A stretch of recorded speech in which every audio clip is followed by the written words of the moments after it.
जगतसिंहपुर जिलार मां सारला पीठर उन्नयन कार्य पुराणा काठ व्यवहार को नहीं सेवायत ठिका संस्था मुहांमुही प्रतिवाद पर कार्य बंद होता देखा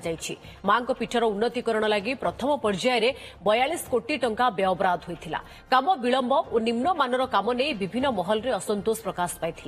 आज संपृक्त ठिका संस्था पुराणा पोको लगा काठ को पुणी काम करने बेले सेवायत और श्रद्धालु यार प्रतिवाद कर काम बंद रही विभाग किसी आवश्यकता नहीं समस्त पंडा सेवक मान समस्त भक्त मान मंदिर माँ हूँ समस्त मार सौंदर्यीकरण चली राज्य सरकार करुँच समय बर्तमान जो कोटी कोटी टंका खर्च हो मंदिर बर्तमान मुखशाला हो माँ जो सिंहदर्जा मंदिर से कोटी कोटी टंका खर्च होती सुंदर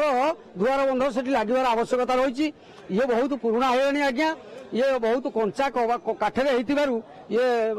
लगी जाइए बर्तमान कौन उई लगी जाइए खोड़पा लगी जाइए गुड़ाक सब नष्ट हो गलानी। एक्चुअली आगुरी जो एग्जीक्यूटिव थे सी छुट्टी अच्छा मत 13 तारिख जिलापाल देते तेणु मुझे जो देखिली पुराणा कबाट दिखाई पुराणा जो बंध दिखाई देखिली खराब रोचे मुझे जो कम जो कर मना कर लुआ लगे समस्त कलेक्टर कि सब कलेक्टर तहसिलदार एडीएम देखला जहाँ हो पार सी आगुरी मो आसवा आगुरी कौन हो पारि था किंतु मुझे देखला जो खराब अच्छी आपण मैंने थे भी मुझे आगे समस्त बंद करुच्ची समस्त जाना जहाँ कर।